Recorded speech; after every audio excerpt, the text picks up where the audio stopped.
Hello viewers, welcome to my channel. நான் இப்போ சப்பாத்தி குருமா செய்கிறத பற்றி சொல்கிறேன். இந்த சப்பாத்தி குருமாவுக்கு இதை சாப்பிட்டிங்கன்னா திகட்டாமல் நல்லா இருக்கும்.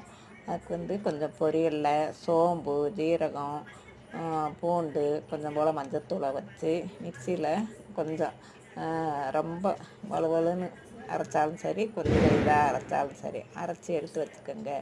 அதுக்கு பிறகு எண்ணெய் ஊற்றி கடுகு, உளுந்தம் பருப்பு, கொஞ்சம் பட்டை, வெங்காயம், பச்சை மிளகா, கருவேப்பிலையை போட்டு நல்லா தாளிக்கணும். தாளித்த பிறகு நல்லா வதக்கணும். வதக்கி அந்த வெங்காயம் பொன்னிறமாக வரவுமேவும் அப்படியே இந்த நம்ம அரைச்சி வச்சுருக்கோம்ல அந்த பொடியை ஒரு டம்ளர் தண்ணியை ஊற்றி, நம்மளுக்கு தேவையான அளவு தண்ணியை ஊற்றி கலந்து அந்த தாளித்ததில் ஊற்றணும். ஊற்றி அது நல்லா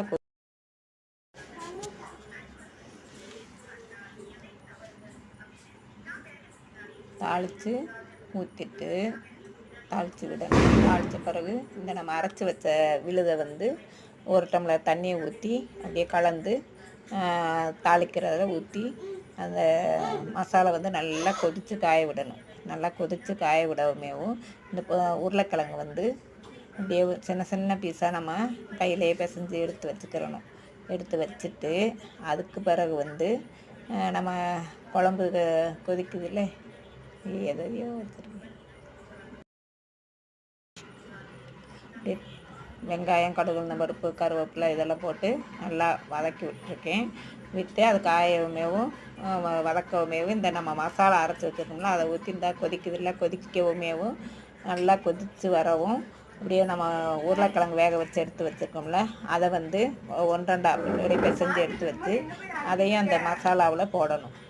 போட்டு கொஞ்சம் நேரம் நல்லா கொதிக்க காய விட்டு அப்படியே 2 மல்லித்தழை இதை போட்டு இறக்கி வச்சு சாப்பிட்டோம்னா நல்லா ருசியாக இருக்கும்.